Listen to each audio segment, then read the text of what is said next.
Hello,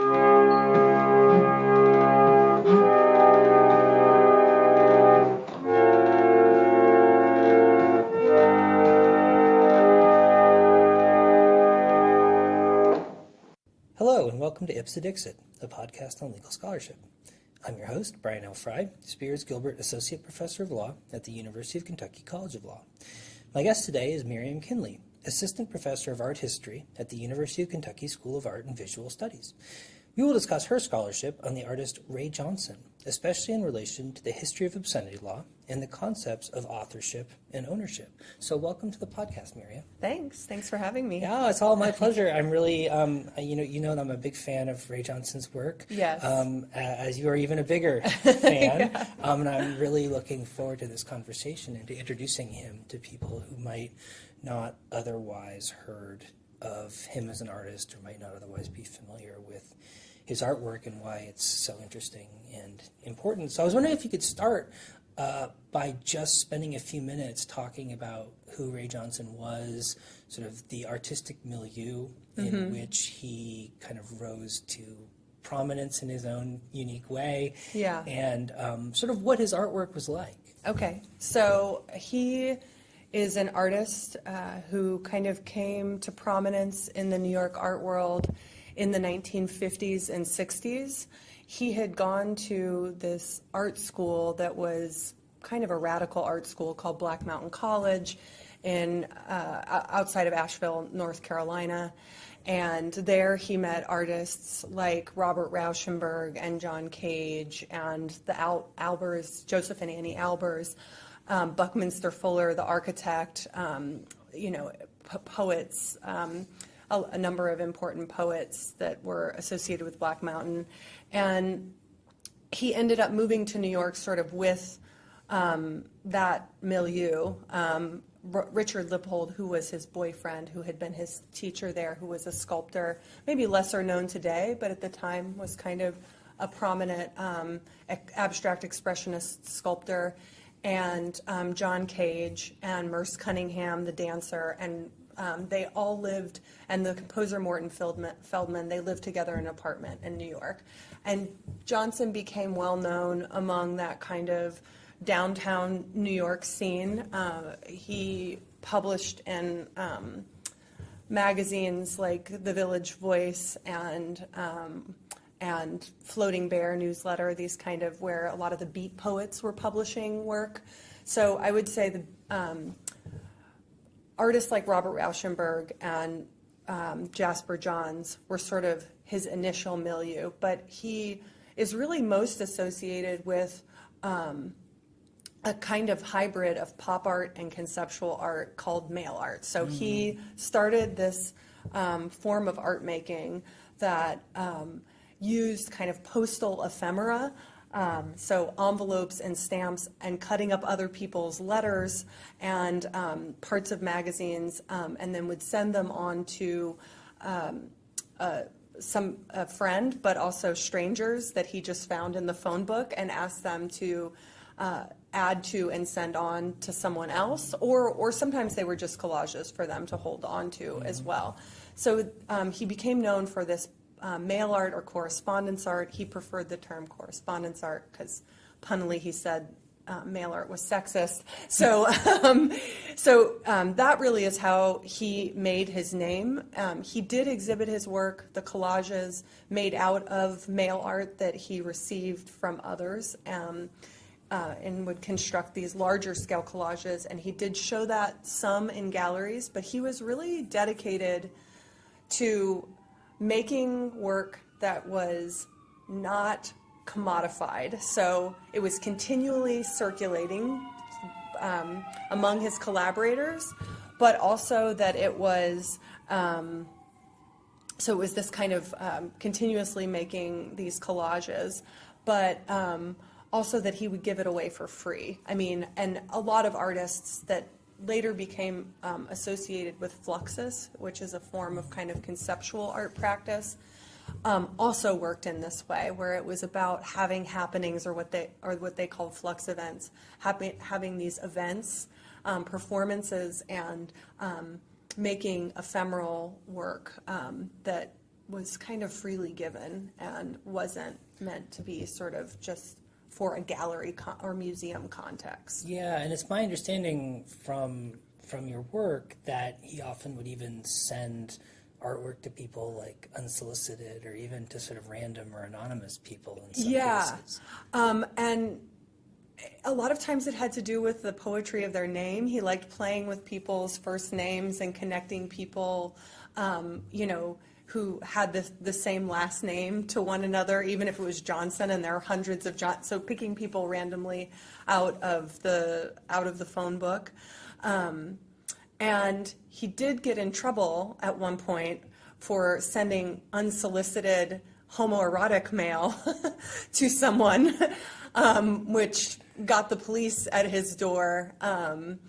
And ultimately, his defense that this was creative work and that it wasn't pornography, he didn't end up, having to even go to court.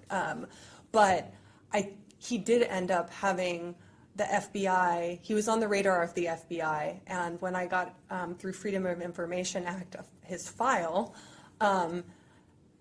they could tell me these are all the folders that we have on Ray Johnson, and these are the dates that they were destroyed. The last one of which was only like 4 years since, it had been 4 years earlier. And so had I just started my research a little bit earlier, maybe I would have gotten that But all of the folders that they had on Ray Johnson that they had collected during this period, sometimes called the Lavender Scare, so the part of that kind of Cold War era that really targeted the gay and lesbian community. I think Ray Johnson was sort of targeted in that, seen as somebody who was making all these contacts between people and sending homoerotic material. And so I think that was sort of the nature, although I can only speculate. He was called in 1965 New York's most famous unknown artist. So I actually think he would have really enjoyed that there were all of these folders that were collected on him over the course of the 50s and 60s, and then that I could not see them, because I think he was very opaque. Like, a lot of people who even were decade-long collaborators felt like they didn't know him. So it's interesting to write a book about somebody who's constantly unworking their own identity, are very evasive in interviews, he's sort of an interesting figure in that way. And what I gathered from some of your work was that he also had kind of a parallel kind of quasi-theoretical practice around his kind of style of creating art, including like special terms that he used to describe the kind of work that he was doing. I was wondering if you could talk a little bit about that, and also maybe just describe with in a little bit more granular detail, like what some of them actually look like, to the best you can put it in words for people. Okay, so some of the early collages that he called moticos, because it was an anagram for osmotic, and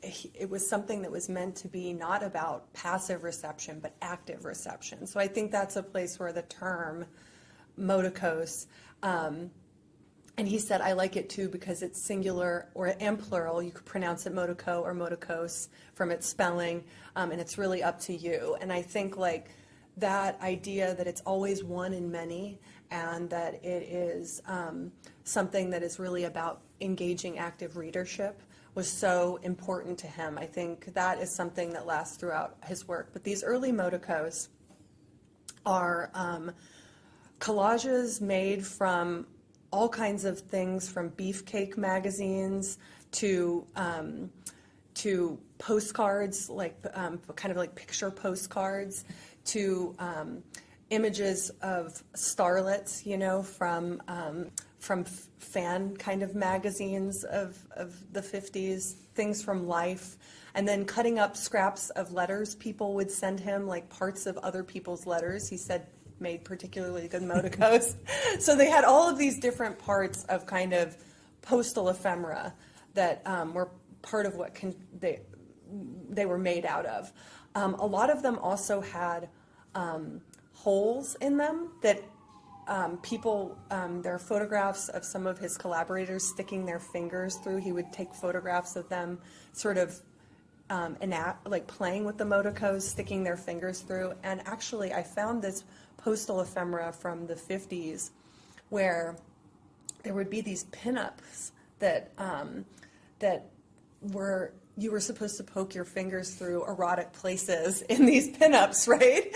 All geared sort of towards a male. So I think it's interesting how Ray Johnson takes a lot of vernacular aspects of the post office and then sort of flips them, makes them queer, where it is a male body that you're poking your fingers through, in this beefcake image, or just the ways in which letters are supposed to be private and personal. That's how we understand the sealed envelope is so important, right, to the post office. And so this idea that you're repurposing other people's private letters for something that goes on to someone else sort of disrupts common expectations about how things are supposed to be used in the post.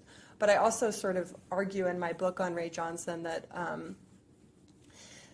people who use the post has been used against kind of postal statutes and sort of the way that postal authorities think the post should be used since its inception. The fact that it is this sort of circuitous system that connect people across very different communities allow for a lot of conversations that things like the Comstock laws tried to control, right? But queer communities have been savvy about subverting those, for generations. Yeah. So I think that that's sort of, some people have said Ray Johnson he really isn't engaged with the post office. It's just sort of a vehicle but I think he's sort of deeply engaged with the way that people are using postal material. And he's sometimes subverting that, but he's so engaged with it. And so, yeah. Cool. Yeah, you used a word in relation to the work, which I thought was interesting. Yeah. You said it was kind of polysemic, as yeah. it were. Yeah. And like looking at the images, it really comes across how, each one of these collages could be interpreted in very different ways. Yeah. And I think collage works well that way. It's this juxtaposition of incongruous things that then you have to sort of make sense of. They're really brightly colored. I think because they have a lot of pop imagery, this is part of the reason why Johnson has been interpreted as a pop artist. But I think because his work isn't iconic and it's not commercially driven, it didn't quite fit in the pop realm. And because it's so playful and because it's, as Lucy Lepard, a famous critic who wrote about conceptual art, she called his work eccentric, and that's why in her famous book, which codified the terms of conceptual art, she said in her introduction, I'm not including Ray Johnson because his work is too eccentric, which I think in part it's because of the camp aesthetic of his work, the kind of ways in which it's playful, it uses the outmoded, it uses puns to make sexual innuendo, it thinks about artifice a lot and exaggeration, as where conceptual art tends to be sort of like dry, not a lot of color, about the pure concept, right? The material is not supposed to matter a lot, and in Ray Johnson, the materiality of those collages really matters a lot. He loves using stamps, and placing, even when on the outside of the envelope, the way the stamps are placed is really important to actually what he's saying on the inside with the collage. So you can see all these correspondences and resonances between aspects of the collage itself and then also the vehicle, like the way the stamps are placed or the cancellations. He loved to ask the post person to cancel it more than once, to create patterns on the outside of the envelope and things like that. So, yeah.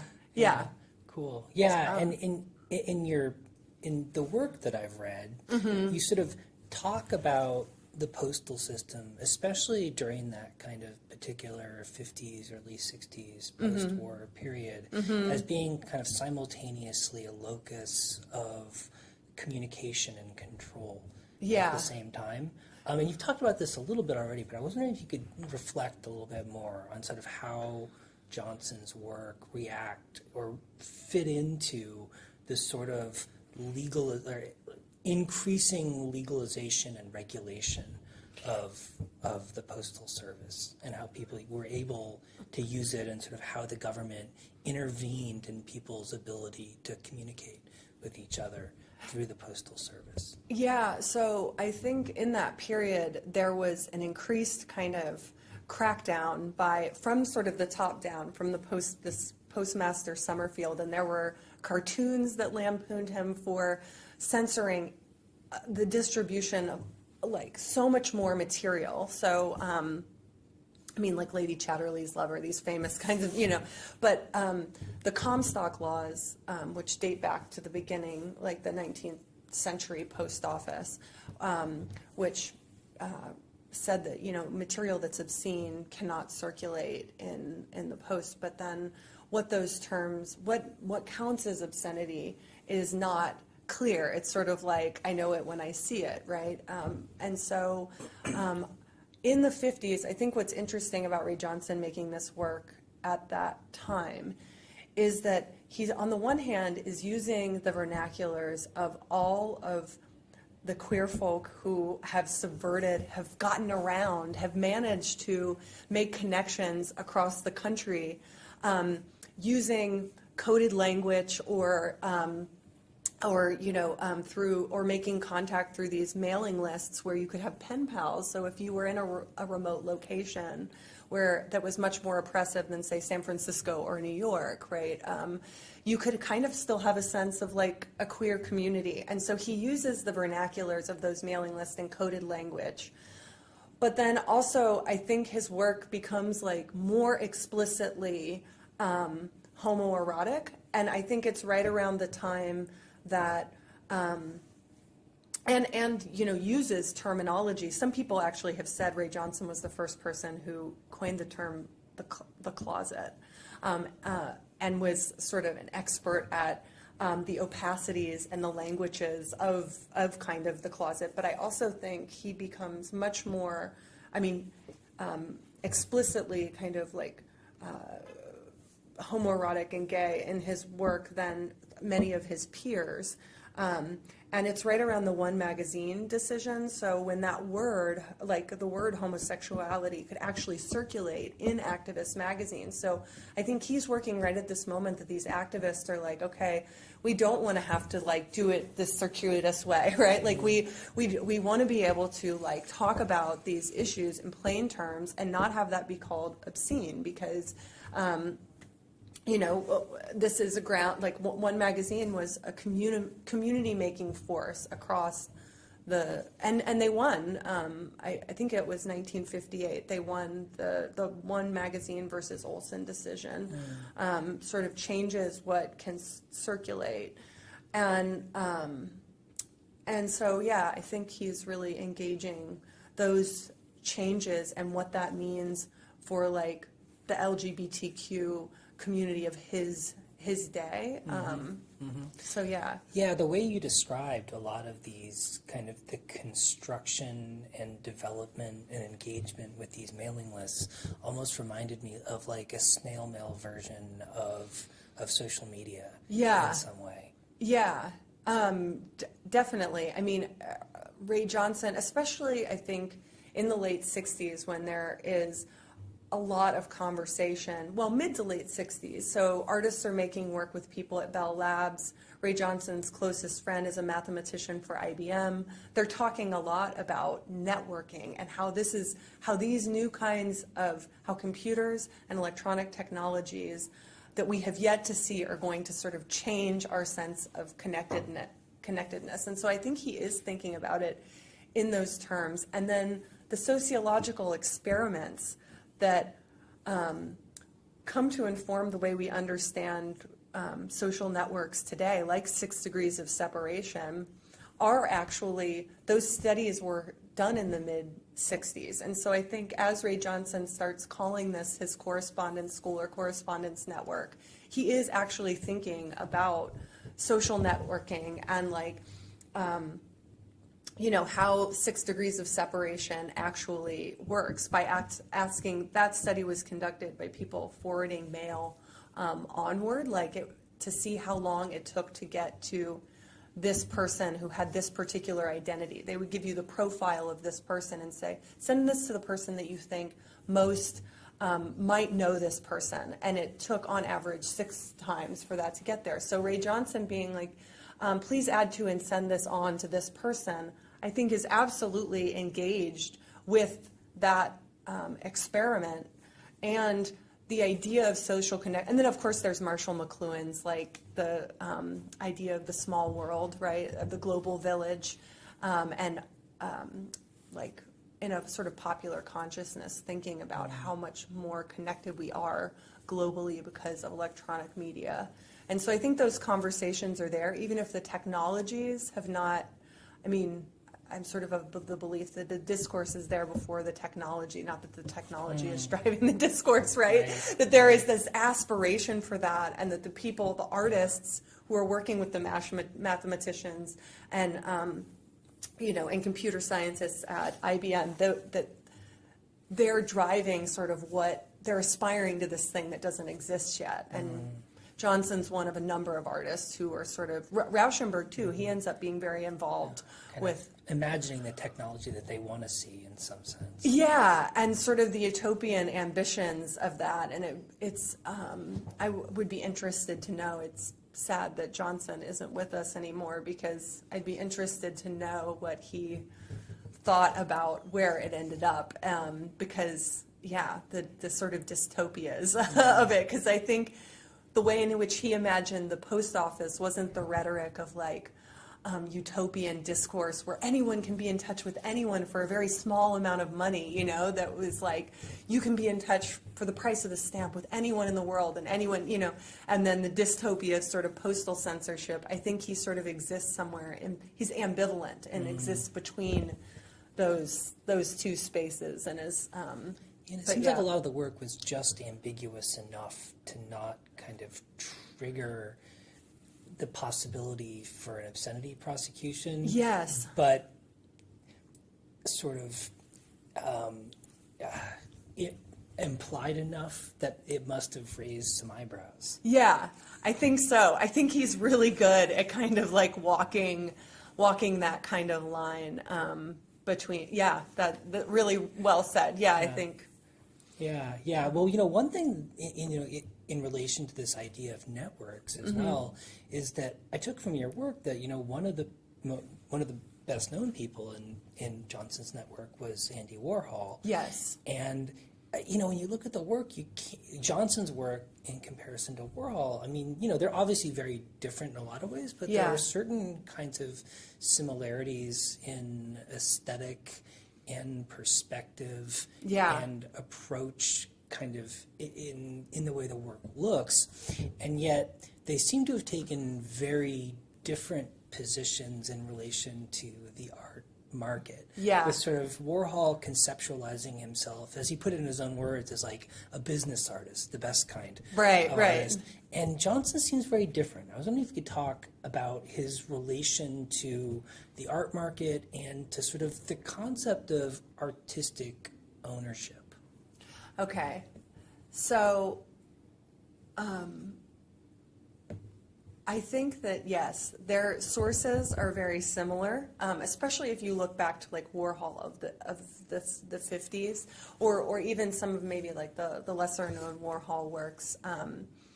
But the Elvis, Marilyn Monroe, the Dorothy, the kind of Friends of Dorothy, these kind of camp coatings, right, or sort of that is definitely a tie between the two of them. All I think the they're stamps and the repetition and and I think they both are kind of interested in star culture and the fan, but I think Ray Johnson is more interested in fans and reception and sort of how the reader is making the work and how that's unstable and that's not commodifiable, and he wants to underscore that, as where I think Warhol is interested in exploiting the iconic image to show to show its instability, but through like exploiting it to the greatest extent. Like how much will the art market pay for this thing that is like totally de-authored, right? Like and so they're working on similar themes, but almost from opposite directions. Like I think, and yeah, I mean. Ray Johnson as this famous unknown, I mean, I think Warhol is also sort of in that way. They are both kind of opaque, you know? They're both like really hard to read. I think they're both interested in, there's a great new book on Warhol called Like Andy Warhol, and it's how the idea of being like is like in terms of likeness, like representation, but also in terms of, like with his films, like Blowjob, like these images that are the same or the kiss, or kissing, right? Mm-hmm. Like how you see all these different couples kissing, but each kiss is so different, and there are gay couples kissing and straight couples kissing and interracial couples kissing, and it's sort of, Jonathan Flatley, who wrote this book, talks about it as misfitting together. And I think Ray Johnson is interested in how togetherness is kind of misfitting. So these are some of the ways they're similar. But in terms of the art market, I mean, I think Ray Johnson would never, every dealer had to be on his terms. He was very, and those terms were constantly changing depending upon the conversation. So if somebody asked for a discount on a collage, he would take 15% of the collage off, so the collage materializes the exchange. It's like oh, you've agreed to have this collage. So I think he was very problematic. I mean, and he would never kind of know his place. So when this really, now probably the most prominent gallery in the world, Gagosian, I think that Larry Gagosian is maybe the most powerful dealer in the art world. When Larry Gagosian wanted to buy Johnson's some of his moticos, he said, moticos, $1 million. And he was a kind of an unknown, I mean, Ray Johnson had never, because he never would he was a difficult figure, he didn't have a market value because he held on to a lot of his work or destroyed it by continuing to circulate it, right? Mm-hmm. So cutting off, like if you look at collages that the Ray Johnson estate has, they'll have dates from the 50s and then be dated again in the 80s and the 90s on multiple dates. So he was constantly reworking his work. He'd never wanted it to be kind of like stable and commodifiable. And it's hard for dealers then to sort of deal with that. I mean, how do you, if you know, and if they're making these kind of impossible demands and they don't seem to understand that they're an unknown who doesn't command $1 million, you know? So I feel like he actively always tried to stay in a marginal position because the marginal outside position was the interesting one for him. Like, I think maybe that was because of being marginalized because of his sexuality, and then he's like, I'm going to own that. Yeah. But yeah, I mean, I think unlike Warhol, like, for example, the famous Warhol interview where he says, I want to be a machine. My friend Jen just found the original transcript of that. And that interview actually starts out, don't you think that pop art's queer?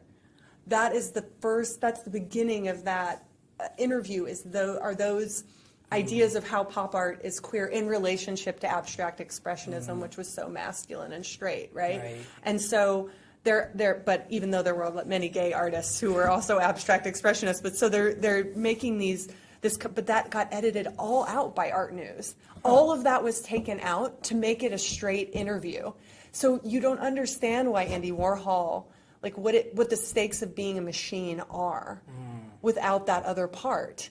And I don't think Johnson ever allowed himself that he would refuse. Then you wouldn't be able to publish it if you extracted out those kinds of things. I think that, and it was so deeply the camp and the kind of the gay aspect of it was so integral to the work that it couldn't be extracted out. But I do think Warhol was really savvy at sort of working the art world, you know, but in places, that was, Did Johnson have sort of a gallery presence at any, or gallery or museum presence at any point in his life? When exactly did he die, and sort of what's the status of the work now? Is it like consistent, do you think, with his hopes, or has the circumstances changed?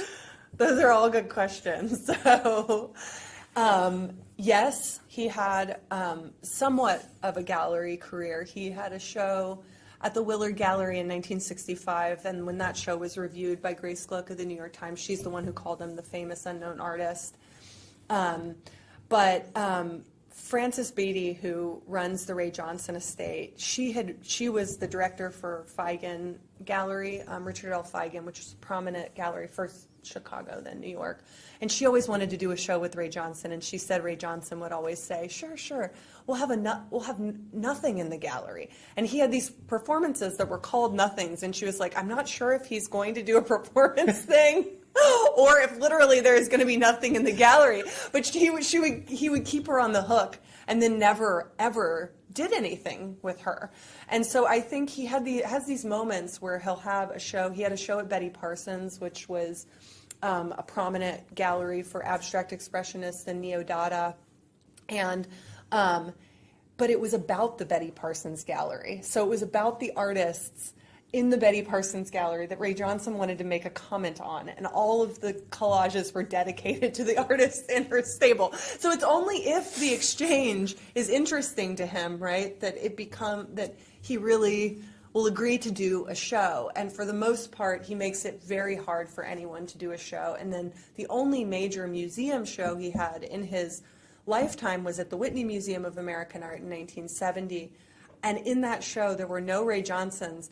There were only things sent to the museum at Ray Johnson's request. So he would be like, oh, you should send things to Marcia Tucker, you know? So then the wall was just filled with tons of stuff from people some of whom were really well known, like Yoko Ono, but then other people who were like, he invited them because they lived in Johnson, Tennessee. You know what I mean? Like they were not known by anyone. So anyhow, so he, and now the Ray Johnson estate, where he had no children and no siblings, and so there was a cousin who ended up, who was the next in line, the next heir, because he had no will when he sadly committed suicide. And so that was bought from this cousin by the Ray Johnson estate that's run by Frances Beatty, who at the time was affiliated with Richard Feigen, but is no longer. And Frances will say, you know, I mean, in a way, his animosity towards the gallery world and how the high prices that his work is going for now, that is not, you know, like she's like, I'm in the evil art market. You know, she's like aware of sort of the kind of like sad ironies of that. Like he held on to this work because he didn't want it to be, or circulated it out because he didn't want it to be commodified. But now it is, but then that means there's visibility for Johnson because of the estate, you know? Mm-hmm. So now, and I think he's an important figure to remember. I mean, I wouldn't be writing a book on him if he wasn't. I do think the issues of valuation are extremely hard for Johnson. So being able to do a catalog raisonné, which is what codifies it legitimizes and authenticates the work. So work that is intensely collaborative is very hard to authenticate because there's no artist's hand, right? So it disturbs authentication, whether or not this is a piece of correspondence, so it's archival material, or if it's an artwork.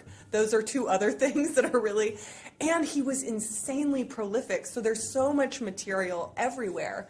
And I think the estate believes that the things that appear more like the gallery collages, so the things he would sometimes show in galleries, are the works, and that the correspondence art is something else, and they're like, we don't sell that, we'll donate that to archives, but that's something else.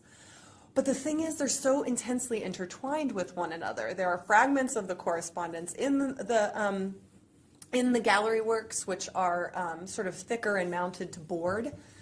But then there are these thick mounted to board pieces. So this portrait he was making of this famous critic from the 60s, David Borden, he got in a fight with David Borden, and he cut off his ear from the collage portrait he was making and sent it to him.